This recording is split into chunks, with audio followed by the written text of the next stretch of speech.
All right, welcome to episode 106 of Hobby Hotline. This is our overtime edition, what we coined the Tuesday night show. We've been doing that now almost a month or a little bit over a month, and it's been a pretty good deal. We got more hosts, and we can get some fresher faces on as well. And let me introduce tonight's panel. My name is John Newman from Sports Card Nation.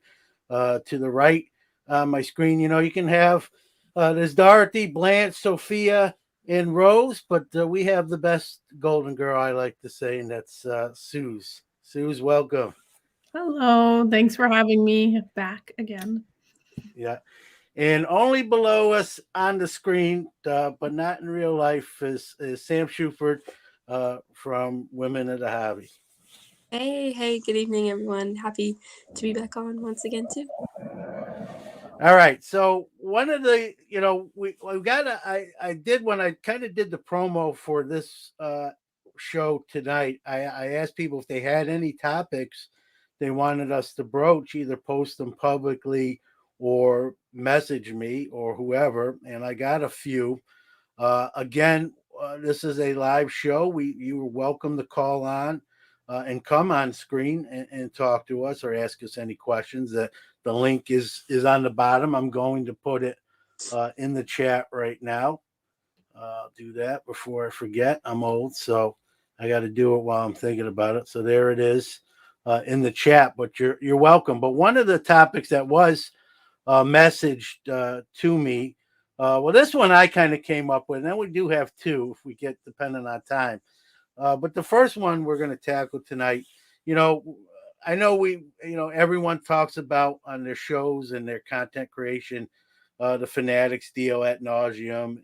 We're really still pretty much 2 years away from anything of substance, but we like to talk about all sorts of stuff in the hobby. This is obviously big news, but when this deal went down, which doesn't seem that long ago, and it really wasn't, but that's how fast the hobby's changing. When they finally come in, this is probably going to be a different landscape than when they signed this agreement with basketball, football, and baseball. We've seen sort of wax cool down a little bit, maybe more on the shelves at Walmart and Target online. We've seen what people would call a market correction. If you will. And, again, when they come in, it could be right back up again. We don't know. That's the one thing I've learned in almost 40 years of being in the hobby. You don't know what's around the next corner.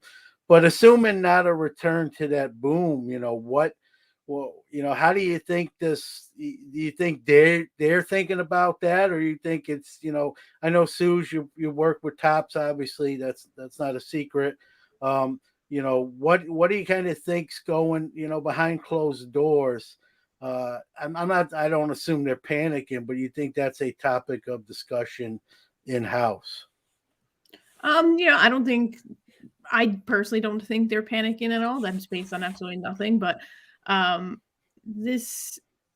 hobby's already different than it was. And I think that the way it is different than it was 2 years ago, 18 months ago, is sort of in their favor. When you see a stock chart, it's like the stock chart, and it's never a line like this, right? It's up, down, but it gradually is going up. That's our hobby. It's going like this. And by the time Fanatics comes in, it's going to be even higher. I I don't see a reason for them to even panic. Like, that's the thing. Like, I don't understand why they would even be panicking. We're in a place where there's new people who've entered the hobby, and yeah, sure, there's people who've only entered to sort of like rip and flip, but there's so many new people who have entered the hobby who are sticking around, who are staying, and they may collect in different ways than other people who have traditionally collected, but there's nothing wrong with that. And I think that those new people and that fresh blood and the new people coming into the hobby only works in their favor. It's not like 1,000 people came into the hobby and 1,500 left. 1,000 people came over the hobby and maybe 900 stuck around. Like, card shows are still popular. People are still creating content. Like, it's not as though it died down. It just, I think we got used to the new norm a little bit. Yeah, I mean, we don't know exactly what the financial terms of the deal. I mean, we hear things. We all do. It's been rumored to be 10 times what anything the highest figure that Topps paid. So there's a financial aspect to it. It's like it's almost like buying a house. When the housing market's hot, you're going to pay more, and then it sort of cools off. Do you think that has any effect to what it costs them to garner these licensing? No, I think because a lot of it is also based on, like, yeah, I'm sure there's promised money, but also it's equity, within the company. So the more money the company is making, the more money the leagues and the players associations will be making. So they have a vested interest, even more so than anything that was done with Topps and Panini. We do have a caller, but I do want to get to Sam. Anything you want to add to that? Yeah, I think Fanatics will kind of enter the hobby at a different time, but I think it kind of leads into what Suze was saying, and the fact that probably when Fanatics takes over, there's likely to be a bigger audience within the hobby in general as it continues to go up. So I think there's just going to be more people who are more familiar with cards, because I still find, like, every day in my life, like, people are still unaware of, like, cards being a hot thing. Like, they really have no idea about it. So I think that's just more opportunity for kind of the hobby to expand and grow it to these other people. All right, well said. We're going to bring on. I made him wait a little bit. Jenny, am I saying your name right? Hello, Jenny, are you there?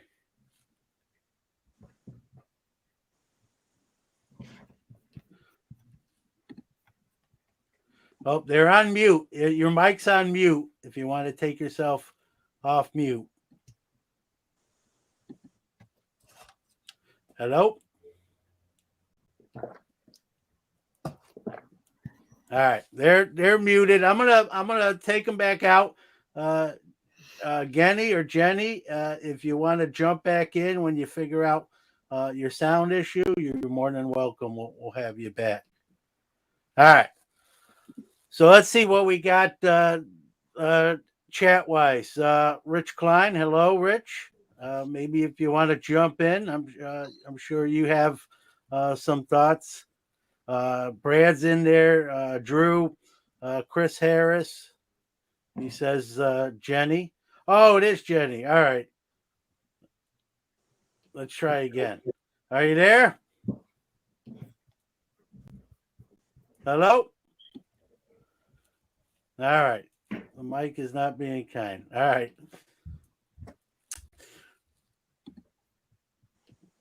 Hello?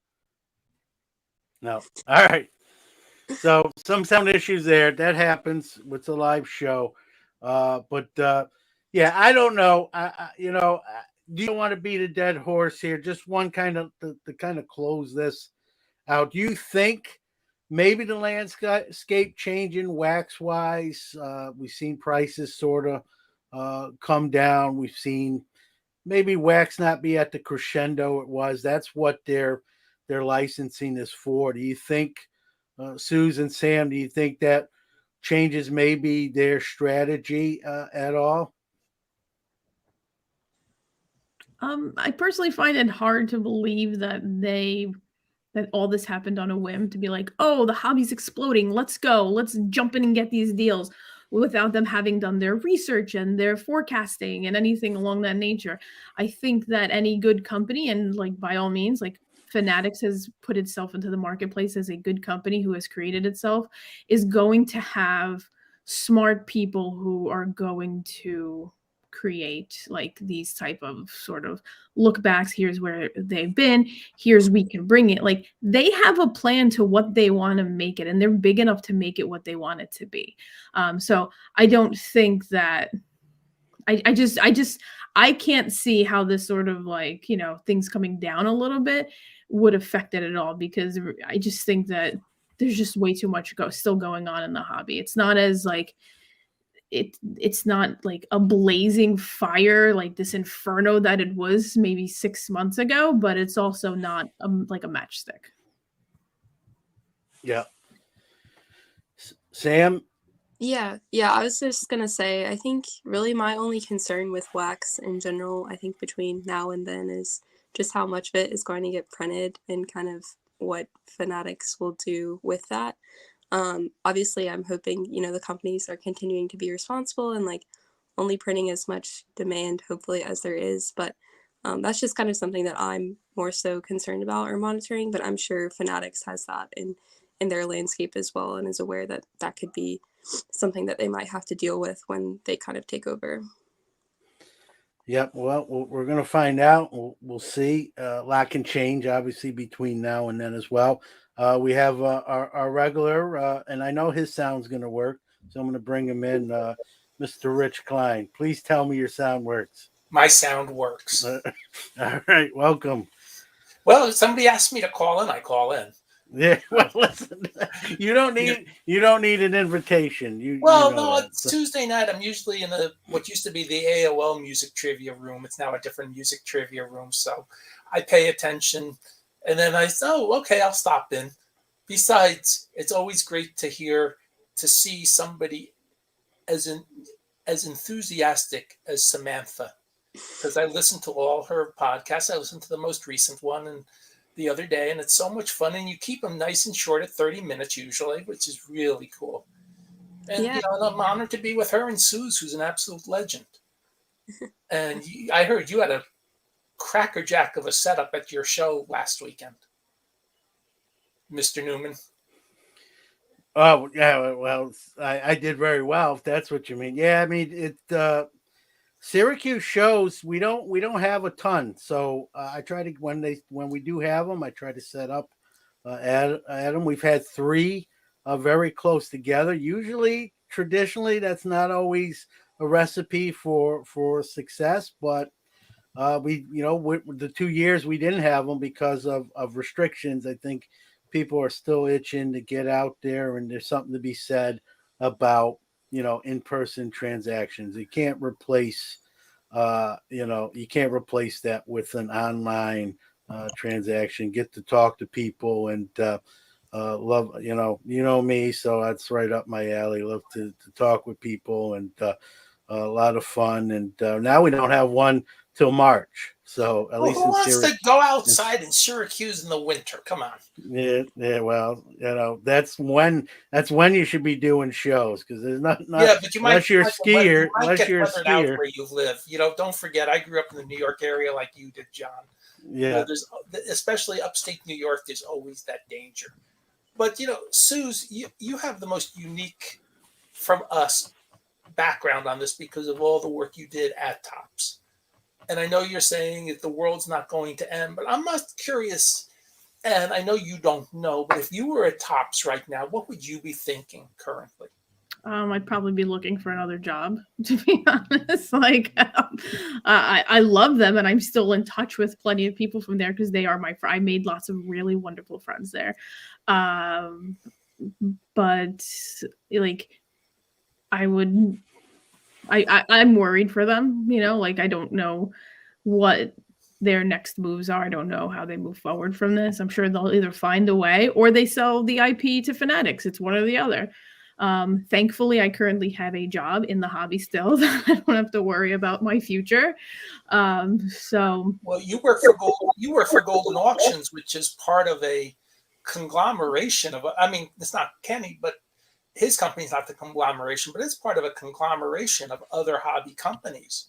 I know they own all sorts of stuff. So you actually have a lot of flexibility in the hobby if they ever set up internal moves in the umbrella of your owner. Yeah, Collectors, what was Collectors Universe?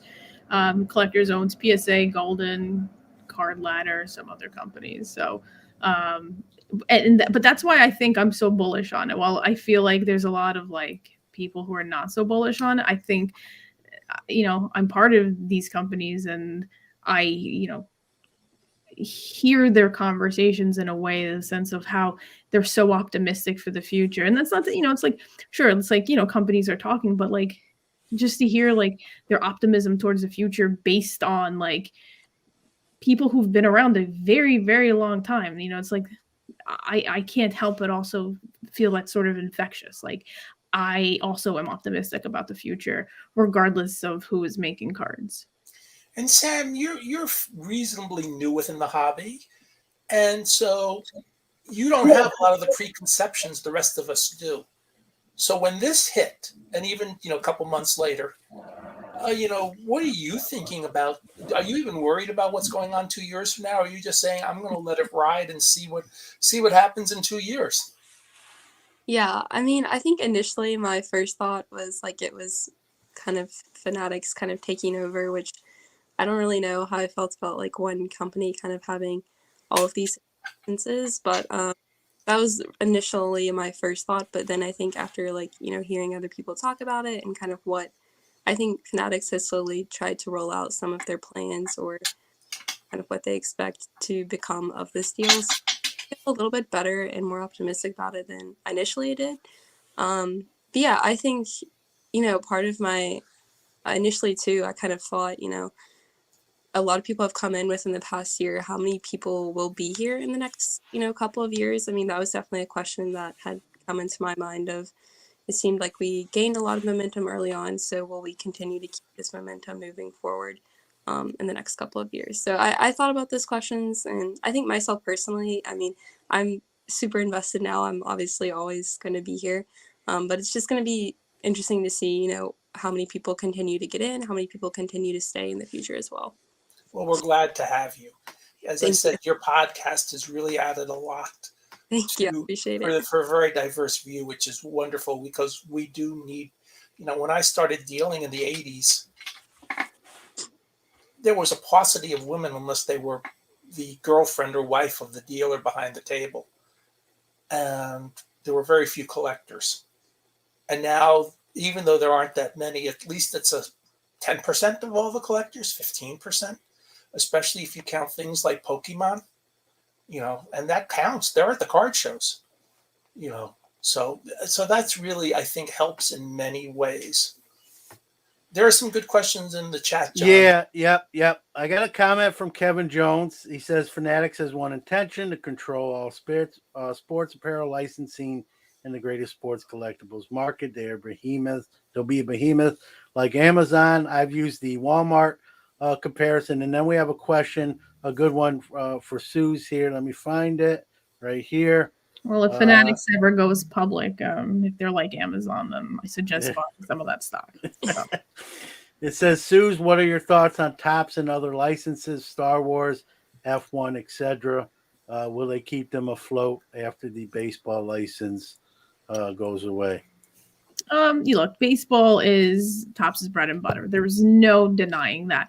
Having said that, I talk about this every once in a while. When I worked at Topps, I started working, they lost the football license when I started working there. And that was a big deal. It was a huge blow to Topps, like not even an exaggeration. Like, yes, baseball makes a lot of money, so that's wonderful. But it was like a 50% roughly of like their trading card business at the time, maybe a little less, maybe less than that, but like a huge portion of their trading card business at the time.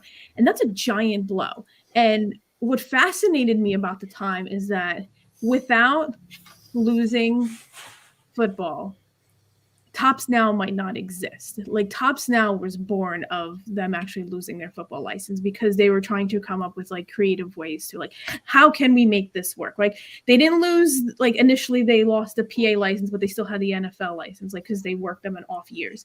But so it's like, well, if they continue to do NFL, how can we make like, let's try to get tricky. What if we did these like long shots of showing like the entire field with these game dated moments, like all this kinds of stuff. And it was like, well, what if we do this for baseball? Like, and then it created like it morphed into what Tops Now became. And if you think about it, then they have all these online offerings. Tops Now turns into Throwback Thursday, which turns into like other Tops on Demand, which then you can make Project 20 to Project 70 and then Project 2020, whatever. Like all of that happened because of them losing the football license. Like it turned into this massive online business, which eventually probably would have happened because e-commerce is a big deal, but the catalyst doesn't start. That was the catalyst. So they can turn this around and do something more, whether it's with F1, Star Wars, toys and collectible stuff that we're not even thinking about yet, because they will have to probably innovate if they want to keep on going. But that's why it's like I don't know what their next step is, because like giving how Topps' history, like they can literally pivot into anything and kind of keep going and still be Topps, just not making baseball cards right now. So did I hear right? It's your fault they lost the football license. You got there, and then they lost the football license. Correct. It's 100% my fault.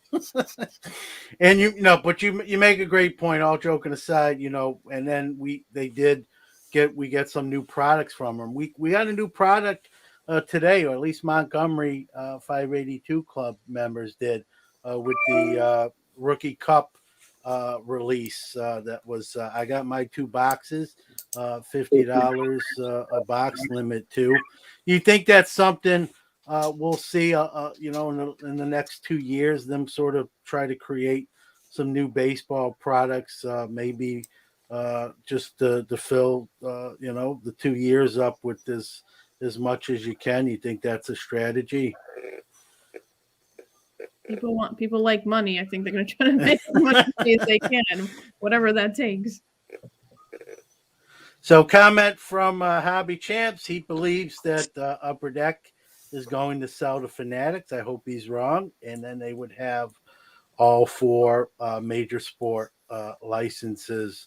I hope not to see that, but not my call. But that's Hobby Champs' prediction in the future there. Let's see what else we got. I saw a nice comment from Garrett I want to put up here. So glad to see you guys on Tuesday nights. Definitely a nice midweek pick-me-up. Thank you, Garrett, for joining us and watching.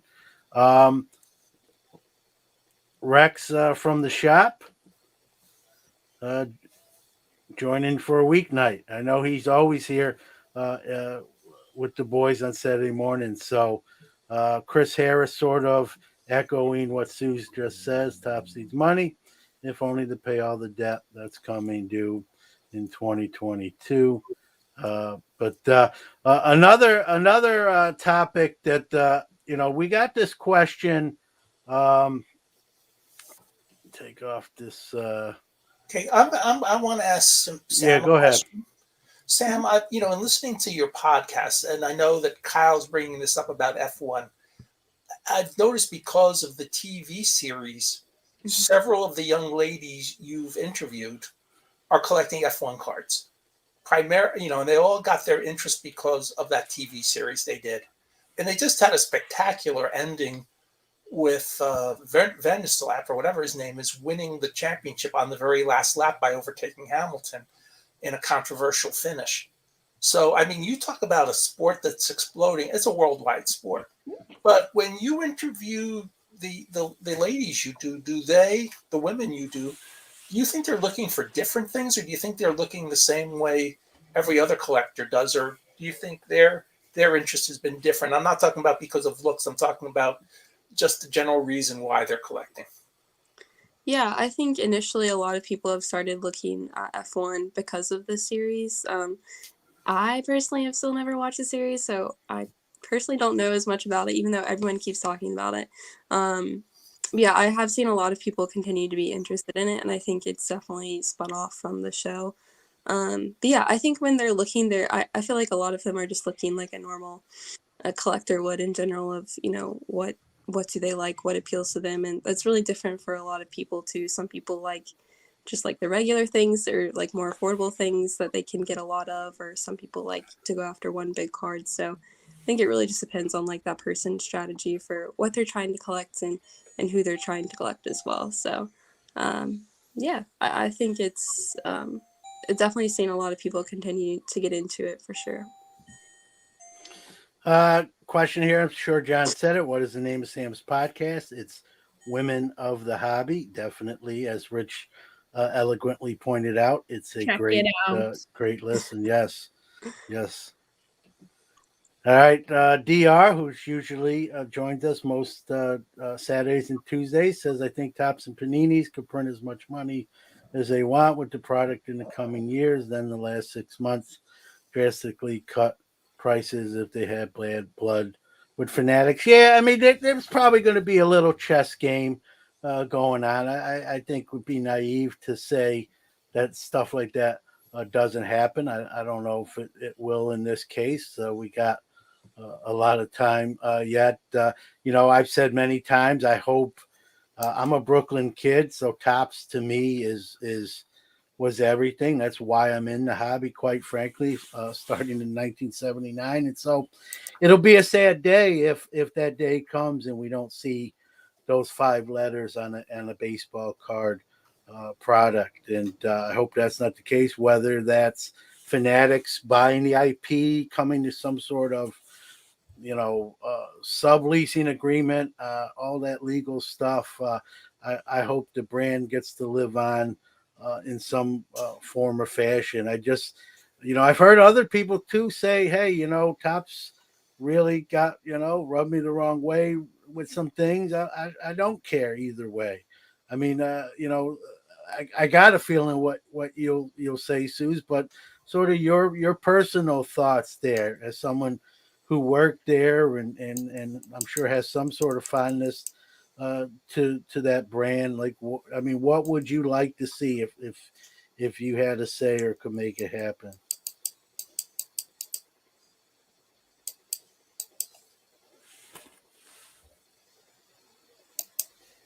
Whoop, we lost audio, Suze. No, I had it on mute. My bad. Sorry. Well, first off, I'm reading some of the comments and like people like are upset, like you said, people are upset with Tops and like mistakes were made and this and that. Tops is not, and this is because yes, I work there and I know the people, but Tops is not an entity. They're made up of people. People make mistakes. Like that's just the reality of the situation. Nothing's ever going to be perfect. I think what's important is how they respond to these mistakes, and it seems like in the latest one, with whatever this Tops Now debacle is for the Atlanta Braves cards, they're making it right. That's all you can ask of a company when something goes wrong is make it right. So I'm sorry for those people who are upset for whatever happened, but like people make mistakes. One time when I was working at Tops, I ran their social media accounts and I posted a picture. This has nothing to do with your question. Yes. And I posted a picture of Tommy Lasorda signing cards. Wonderful. I go into a meeting. 5 minutes later, somebody comes banging on the door. They're like, what? They're like, you have to take down this Tommy Lasorda picture. And I'm like, why is that? His fly is down. Delete this picture from this top social media. But here's the problem. I didn't see it. I didn't catch it. I made this giant mistake because I am a human being. And we can all laugh about it now, but at the time I was mortified and like all upset and crazy about it. And like there was people online who were like, hey, Tommy's fly is open. You didn't see anything, thank God. Like it wasn't like an X-rated photo. It was just embarrassing more than anything else. But my point is like you have the best intentions and like great people and everything, and still something could happen where a mistake happens. Suze, don't worry about Tommy Lasorda's fly. Tops is Claude Raymond, 1966, 1967. Don Landrum, 1966. So I mean, they blew it. There's a Clayton Kershaw picture recently where his fly is, he's pitching mid-pitch and his fly is open. Like I know it happens, but my point is like people make mistakes and it stinks. And knowing the people I know who work there, nobody feels worse about the mistake than the person, than whomever it was that made the mistake. You know, like it happens and it stinks and it's like, it's really upsetting. You know, and I know totally, because when I used to write my column for Sports Collectors Daily, I talked about some of my mistakes when I was at Becca, and I didn't write about other people's mistakes because otherwise I'd have to ask them, and I didn't want to, if that was already, that was gone. But I mean, there were things like one year they used to have a setup with the football annual guide where the ads were picked up if they were the same ad from the previous year. Well, the ads were going to be picked up, but the problem is nobody printed the picked up ads. So I then had to call all the people to work out deals because they were football card specialists. They wanted to be in the football book. I threw in like 6 months of magazine ads for them to make it right. So I get that totally. And, and you're right. The whole key is, what do you do when you make the mistake? Yeah. And it's like, and it stinks and they're working at it. So it's like, when it comes to Fanatics, guess what? It's not going to be magic. It's not going to be like, oh, suddenly Fanatics is making cards and they're going to be completely error-free and nothing terrible is going to happen and you're never going to see a mistake in your life. It's not going to happen because people make mistakes. We're not perfect. And so there's going to come a day where Fanatics is going to make a mistake and people are going to be mad and up in arms and see, and this is why Topps should never have left. And it's going to be the same person who 5 years ago was going to be like, that Topps, I couldn't wait for Fanatics to take over. Sorry. Off my soapbox. Well, I'm going to stick up for you. I blamed you for Topps losing the football license in 2014. Tom Lasorda, rest his soul. I mean, that was him not, zipping up his fly, not you. You can't, I think we've all done that at least one time, right? But that's he didn't check it. He got caught on film, and you were excited to post that. Hey, he's signing some autographs for Topps. That's on. Should we talk about the time that Fleer missed a word on a Billy Ripken bat? Oh yeah, yep. It happens. I mean, and for those asking about the Topps Now era, it's the Braves World Series card, and it says that the series went 5 games. It went 6, and they named Dusty Baker manager of the Braves when it's Brian Snitker and not Dusty Baker. So if I'm Dusty, I'm trying to get a World Series ring out of that Topps mistake. That's to defend Topps. Dusty actually came up with the Atlanta Braves.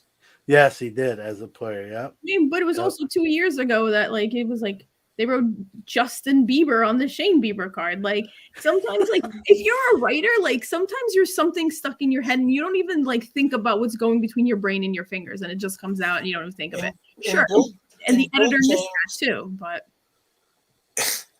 In Bill James' first really popular baseball abstract in 1982, he had a researcher named Gary Wasilewski, or Gene Wasilewski, whatever. Gary was the guy who actually pitched for the Red Sox in '67, and he was so concerned about spelling this researcher's name, and he's no longer living, spelled correctly, that he actually called him Gary Wasilewski as if he was the Red Sox pitcher without. And then the next year he apologized and he said, he made that mistake. He got so caught up in trying to spell the last name correctly. It was actually, I think, Chuck Wasilewski, that he put the wrong first name in. Yeah, the Shane Bieber, Justin Bieber, I gotta say, that to me screams, I know everyone likes to point to the Billy Ripken, bad face era. The Justin Bieber, Shane Bieber thing, to me, that screams intentional, unintentional. I mean, I don't know how you mistake Justin Bieber for a baseball player, but, I mean, people love errors. And now, with this Topps Now, people could be mad, but they're not having to give those cards back, and they're going to be issued the correct one. So there will be an error version of the card. It's not going to be the uncorrected where they just say, sorry, we didn't catch it. They're reissuing cards with the correct information on it now. So those Dusty Baker Braves manager 5-game cards are going to be errors. I don't, I'm assuming Topps is just going to make the same amount of corrections, so they should be both the same amount. I don't think one will be, when it comes to value, valued more than others, but maybe, we've seen cards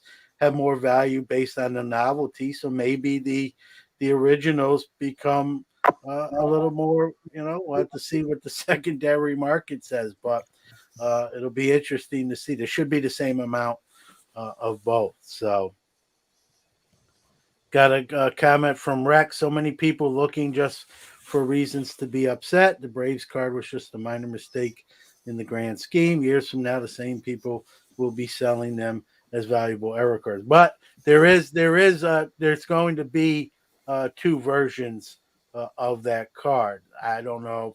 Again, they should both be printed the same, because the corrected versions are to replace the people that ordered the originals that were misinformation. So again, people are going to maybe pay.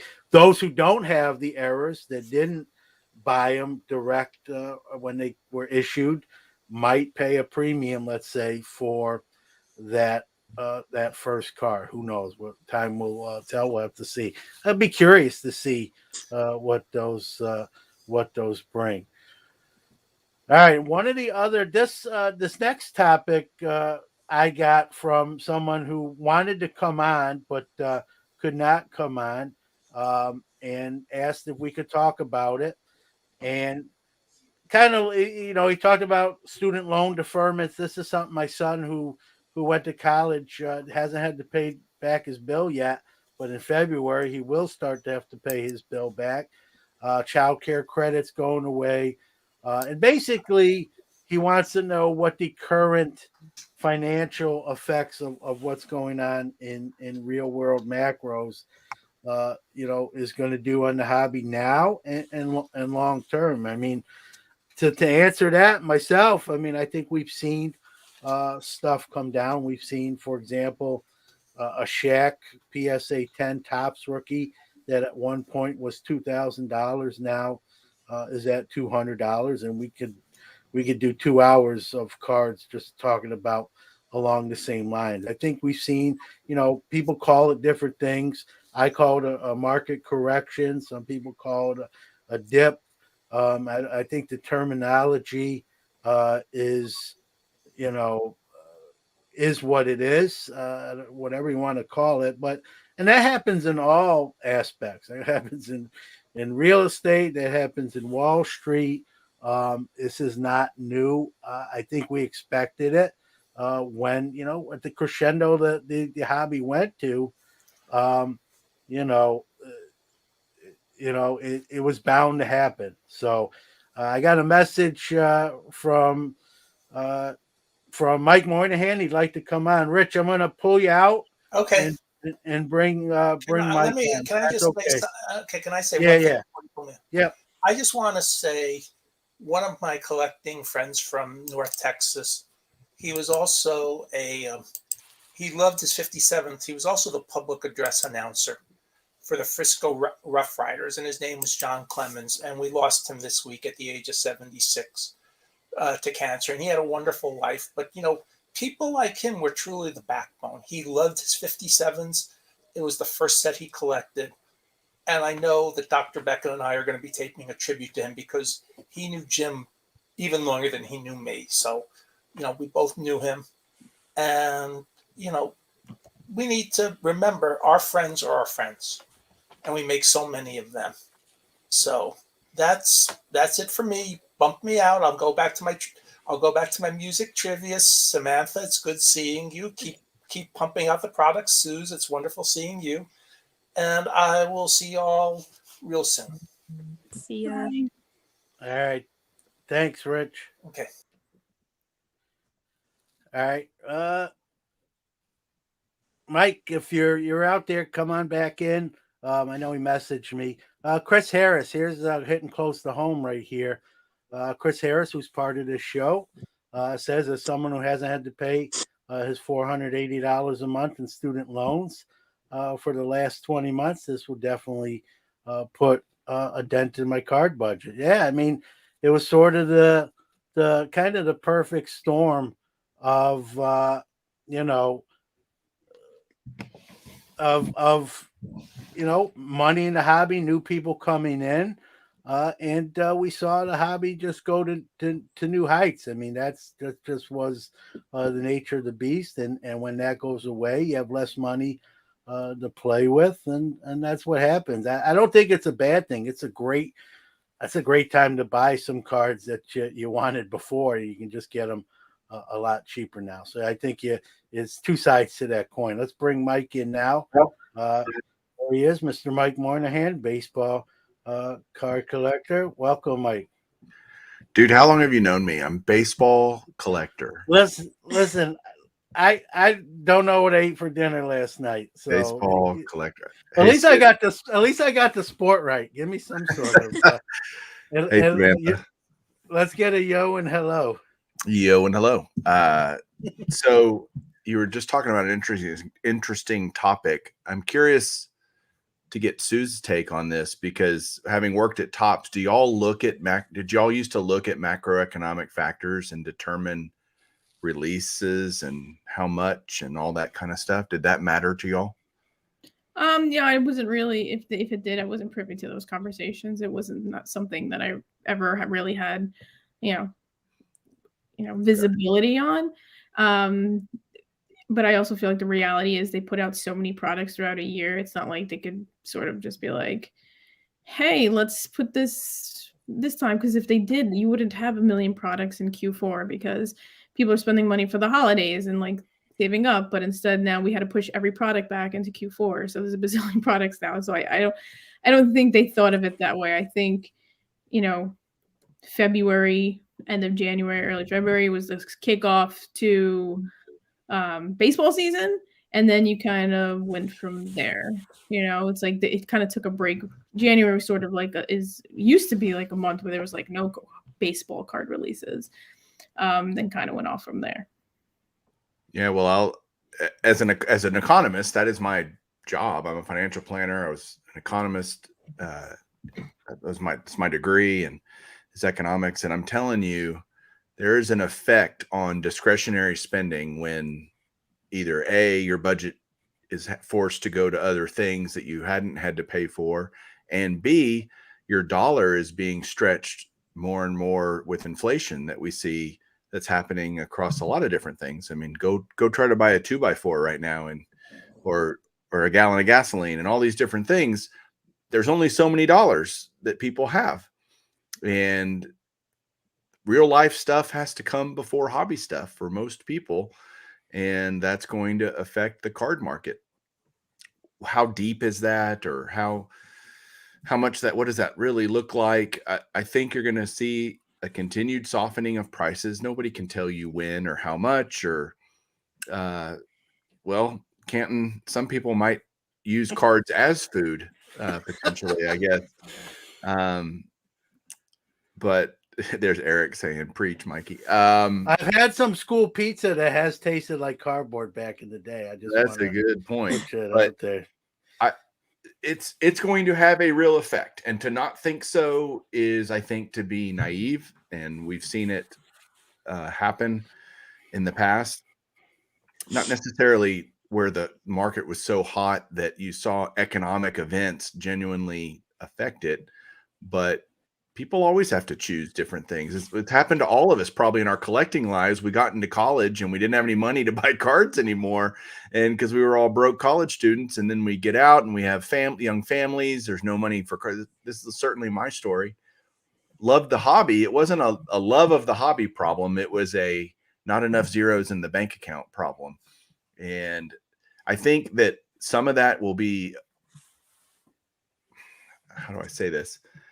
There's a lot of found money in the last 2 years of the card market. People that had a card worth $10, suddenly it's worth $200, that they go, I don't really need that so much. I'll sell that. Now I have $200 of hobby money that I didn't have, that just kind of appeared for no other reason than price appreciation. And they that will run out. That steam will play out, and I think honestly it has quite a bit. I'm seeing a lot of vintage drop 40, 50, 60% on certain cards. It's happening everywhere. And that to me is more than a correction. John, is defined as a 10 to 15% drop, right? In a market. A crash is 20% or more. So you may not have a crash across the whole sports card market, but you can definitely say parts of the market have crashed.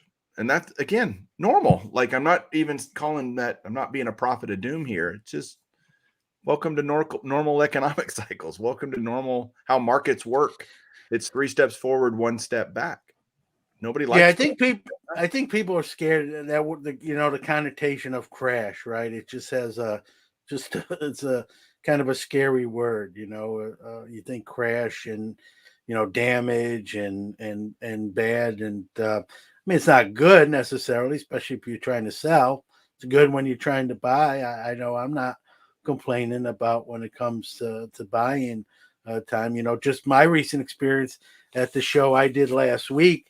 And people coming around selling, they still trying to get, March of 21 prices here in December of 21. That's not how it works unless you really want something as for your PC or something like that. But I think people were I didn't see a lot of happy faces on the people carrying the cases around the show. I mean, just speaking personally, I had a good show with selling some stuff, but I was selling where the market's at, and that's the difference.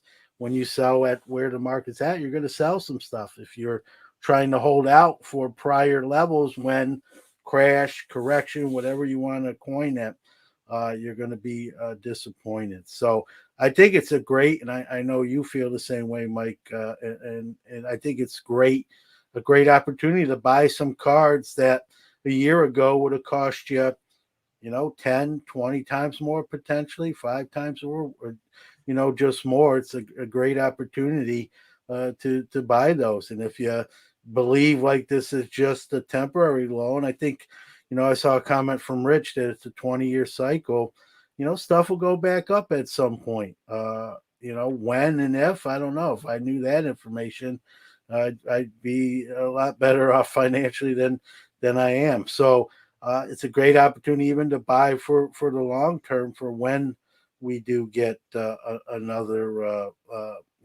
crescendo, if you will, or at least a correction, if you want to call it, back upwards. Well, I'll leave you with this final thought, and then I'll let you guys finish talking. I just thought I'd be a guest since nobody's ever been a guest when I've been on a Hobby Hotline.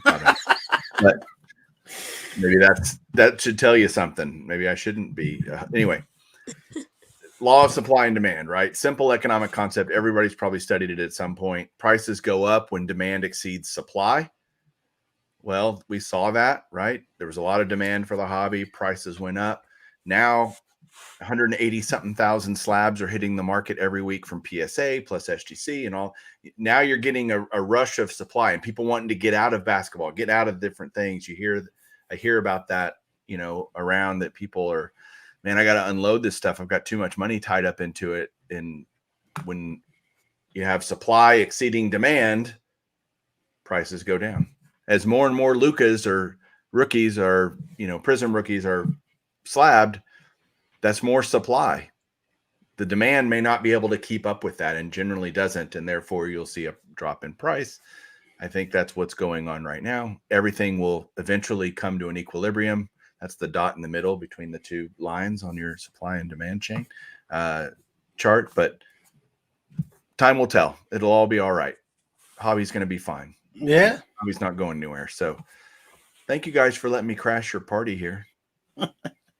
Thanks, Mike. Samantha didn't even contribute. She didn't even say anything. I go, what do you think, Samantha? Crazy talk?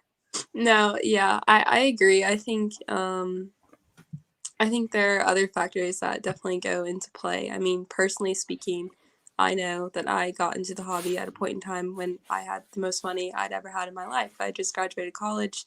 I don't have a family. I'd gotten a job. So, I mean, I had more money than ever. So it was a good time for me to, spend, as you're saying, the discretionary money on items that I like.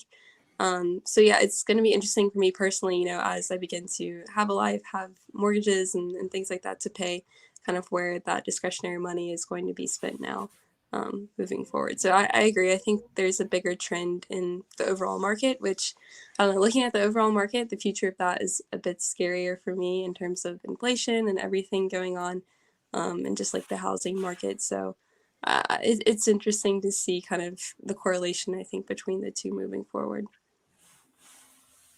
There's definitely a correlation, and we'll have to see how that plays out. So thanks, John. Thanks, Sue. Thanks. Thanks, Mike. See you guys. Anytime. We'll see you. Be All right, good. bye. All right, good comment from Rex. Rex owns the sports car shop at Moco in Michigan. He says it's odd that singles prices have softened so much, but demand for wax is still extremely high. I think that speaks to the different types of consumers in the card market. And, Eric from those back pages says, hey, gambling always does well. I think that's true. I've always said, if you're in the hobby, there's not much more fun than getting to open packs of cards. That's usually how most of us got our start here to begin with. And, the rush and adrenaline to maybe hit something big, whether it's expensive card or something player we collect, a Jeter in Sue's case. And that's always fun. That's never going to go away. What I've learned, it took me long enough, trial and error in my bank account, is the more wax I open, for as much fun as it was, sometimes it didn't make financial sense at the end of the day. And so I still open stuff, full disclosure, but I'm just a little bit more strategic with how I do that. One of the things I like to do is, even with the Montgomery 582 stuff, is buy that and open one and try to sell. Usually you get two or three, try to sell the other, sort of to offset the cost of the one I open, and hopefully I do well on the one I open. That's, you don't know that, but you try, and it's fun, and that offsets the cost when you sell them. So we have Brad waiting in the waiting room, and there's one more topic I want to get to. Welcome, Brad. In this one, I'm going to wind up doing a hobby quick hits episode on this. It's funny. It was already on my list of topics I wanted to sort of broach. But I'm hearing other people, and someone sent me, they wanted me to discuss this.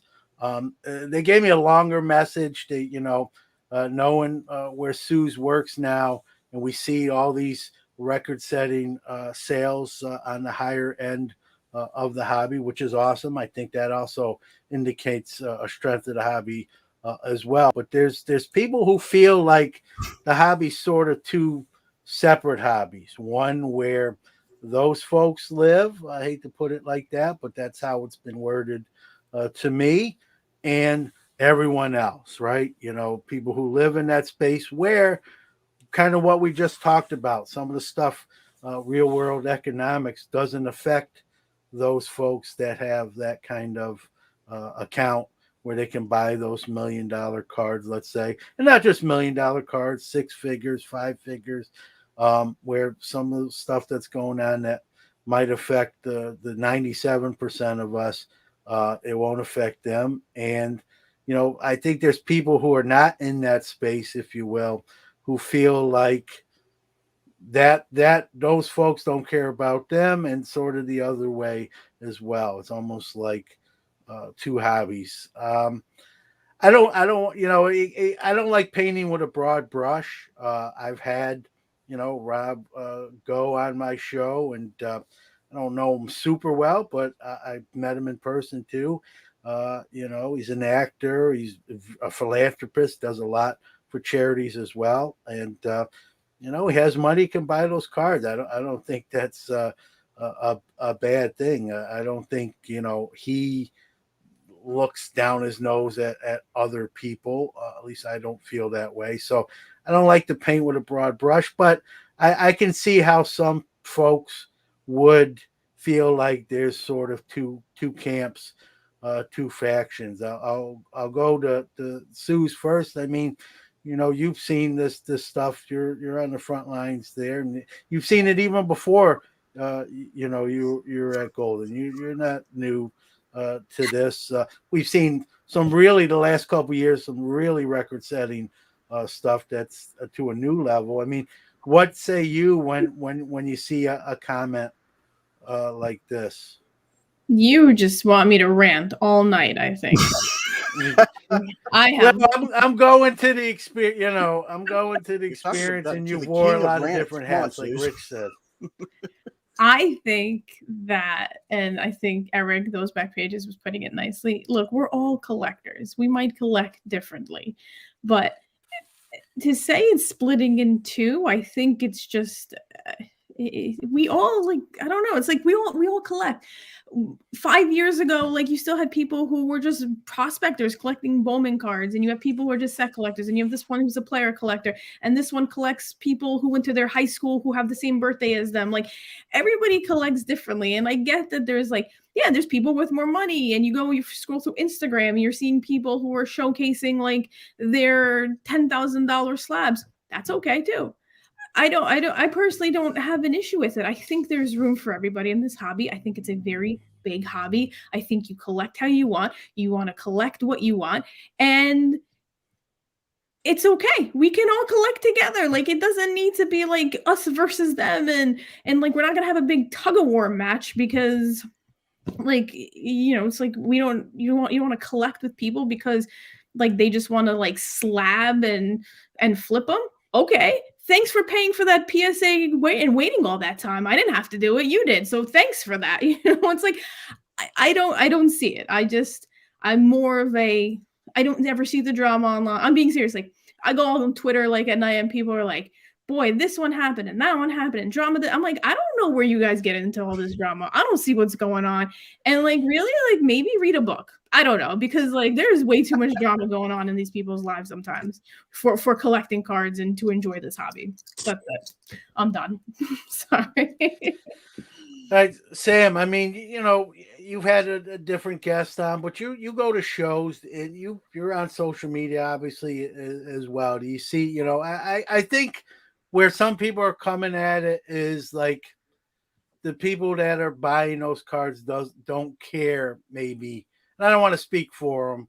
I'm just basing it off of comments I've read on generic posts that people who spend six figures, $1 million don't care about the hobby multitude overall. They're just caring about that segment only. And I don't know, how do you determine that? That's just an opinion. You can say whatever. The folks that I talk to that maybe spend that kind of money, they don't put that vibe across to me. At least I don't get that. But just even going to shows and seeing that stuff, I mean, what do you think? You think there's any viability to that, or you think it's just sort of manufactured, Susan Nowhere, West Side Story stuff, Jets versus the Sharks here? Yeah, I mean, I definitely agree. There are different levels of collectors, and a lot of that has to do with the budget and the financial stability of those collectors. And I think based off of that is how they kind of see how they're going to collect or buy what they want. I do think, like, from my perspective, at some points, I do think once you get to a certain level of card, and I have no idea even what that level is in my head, but a lot of money. I think some people, when you're just spending that much money in general, I think you have to begin to look at, okay, is this something that I am going to lose money on, or like, will it at least hold its value moving forward? So I think there is a component of at least taking into consideration, okay, the amount of money that's being spent on this card, making sure that it's going to hold value. I mean, obviously, if they're a true collector, it will hold value to them no matter what, in some circumstances. But I think at a certain point, once that money threshold is hit, there becomes a different aspect of somewhat of an investment aspect, but also just making sure that they're not losing money, so to speak. Yeah, listen, if I was a millionaire, I'd have 10 48 Leaf Jackie Robinsons, and I wouldn't apologize for buying them either. I don't think just because you buy an expensive card makes you a bad person. It just means you bought a card for more money. I think sometimes, where I think a lot of it comes from, and again, I'm kind of speaking in general terms. I think a lot of times, someone will message somebody like a Steve Aoki or a Rob Go or someone in that area, and they don't get a response, or not a response they want, or a response quick enough, and they take that as, oh, they're better than us, or they don't care about the rest of us. I think there's a little bit of that occurs. You got to remember, somebody, especially on the celebrity side of things, Sue's included, they get a ton of messages. Hey, what do you think about this? Hey, will you plug my product? Will you do this? And you can't respond to all that stuff. I mean, and I think that's unreasonable to expect that. And so I think some of it comes from maybe that space. Hey, I like this post, or I said great card, goodbye, and he didn't like my congratulations to him or her, and so I think we that instant gratification. If you don't get it right away, the first thing, the first weapon to pull out is to say, oh, these, they're snobby, or they're better than us, or they don't care about the rest of us, when that's not necessarily uh the case. Brad, I let you in, but you haven't said anything. So I mean, anything, I don't know if you're on like the topic we've already left from, but what do you want to say? Well, you're such a clown, John. Good grief. The end is here. The end is here. Dogs and cats are living together. Inflation, higher gas prices. People are eating cards. John's messing up Mike's name. What is this? People are using slabs to knife one another. What is this? What is this coming to? And hi, Sam. That's it. That's all I want to do. I'd say hi, Sue. That's all. I just want to say hi to everybody, and pick on you just a hair, but you talked for like 30 minutes, so nobody could actually get a decent word in. Well, listen, I'm a New York City kid. I talk a lot. I'm sorry. That's all right. That's all right. I was shy when I was little. I'm making up for it now as an older guy. So, long fly ball says, is the hobby splitting? Question mark. It split a long time ago. I don't know. I guess people are going to feel the way they feel. I think some of it comes from maybe a jealous spot, right? People, hey, I wish I could buy that card and be, in that space, if you will, instead of just, being happy where you are and with the cards you have and are eventually going to get. And, I played the Mega Millions, and hope I hit one of these days. And I'll buy everyone in this room a card they want, if I do, at least on the grand prize. But Mark. So I mean, you can't please everybody. Some people are going to just like Sue said, just kind of manufacture drama, if you will, or look for the negative things. I don't know. I don't look at it like that. I think maybe it's two hobbies in the sense that 97% of us can't buy those cards and 3% can. I don't think that's the 3%'s fault. I think they're in that market for those cards. You've already established it's Sue's fault for everything. Okay, that's already been just the Tops football, which I miss. I'm not gonna lie. I also think part of it's like, it's sort of like you're scrolling on Instagram, right? And like everybody's posting about living their best life on Instagram. It's you're seeing the highlight reels of these people's lives. Like they're not opening a box of cards and like, oh, cool, I pulled like some guy I literally have never heard of, his autograph, which I've pulled a lot of, and I don't post that. Like, oh, but look, I got this awesome Jeter autograph. Let me show the world. I think people are posting the highlights of like their lives and their collections. And I think there's this sort of yeah, I think you go back, you like there's sort of like jealousy and this FOMO, like people, see this and they want to be posting these highlights of their best life and like maybe they can't or won't, or they just don't know how to get there. And I think that's part of it.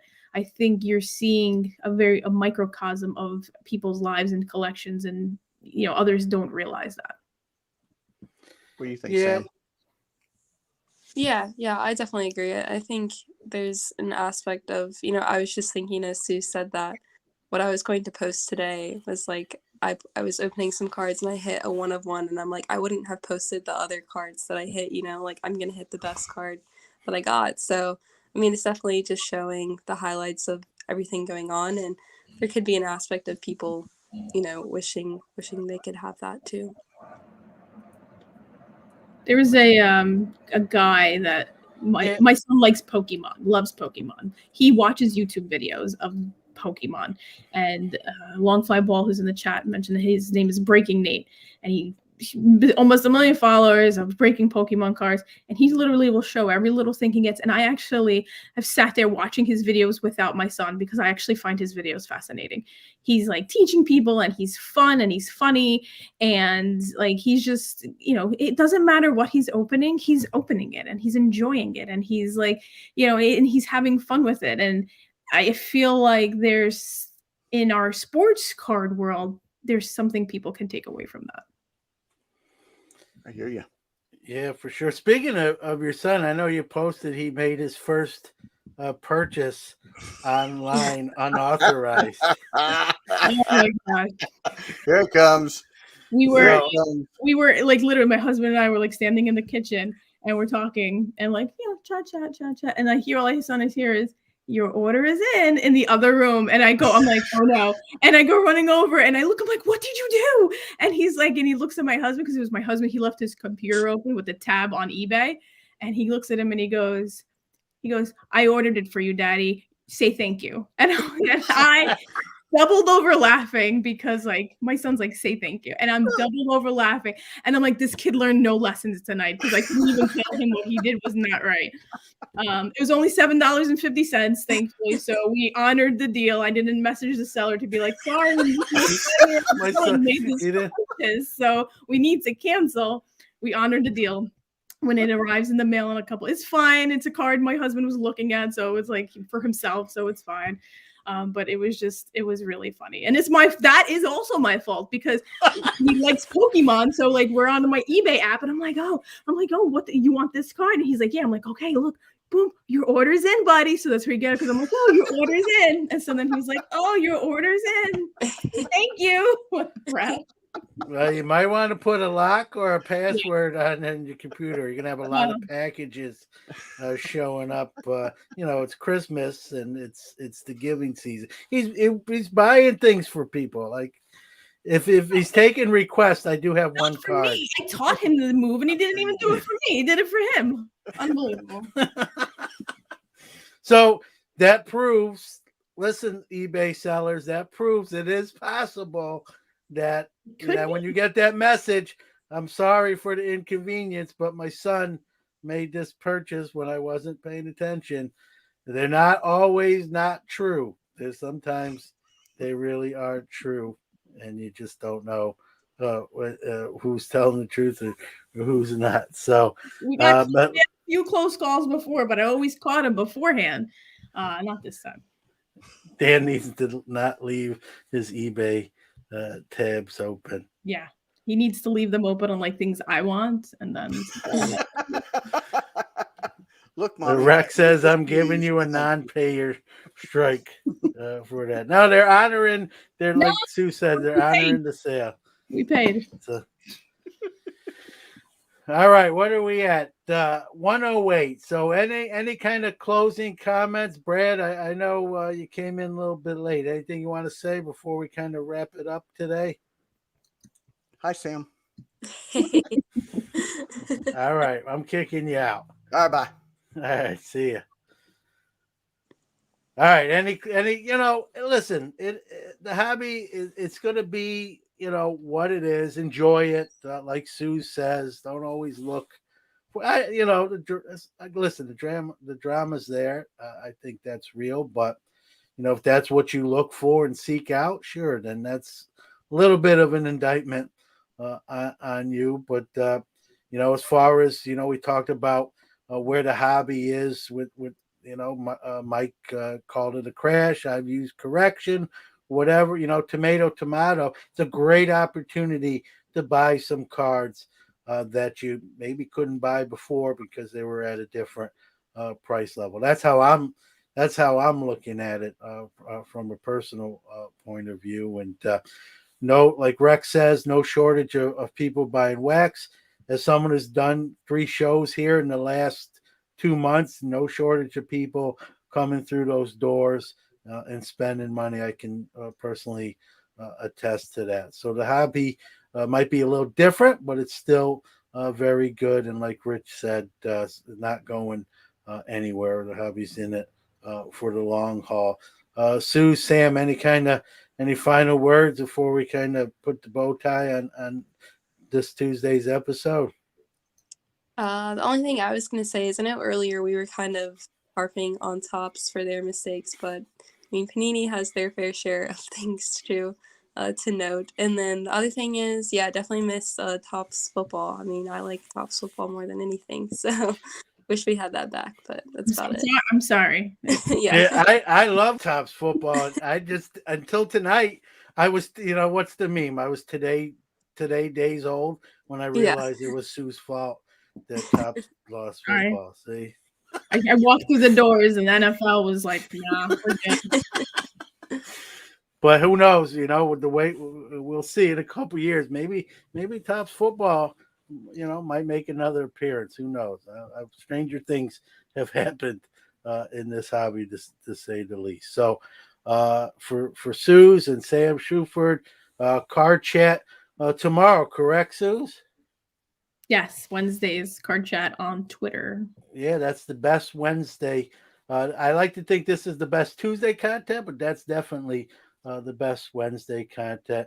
And as a few people asked, and we've said, Women at Hobby, Sam Shuford, always good stuff. And a little shameless plug for me. I do a once a month live show myself, usually the second Friday, but we're actually doing it tomorrow just for scheduling wise for the 2 guests that I'm going to have. I'm going to have Card Killer and Donnie B, and Card Art is going to be at the forefront of that discussion as well. And Brad's actually going to join me and co-host that. That'll be on the Sports Card Nation platform. So with that being said, we hope everyone has a great rest of the week, and we'll be back Saturday for another episode of Hobby Hotline. Thanks, everybody. Thank you. Bye. Thanks.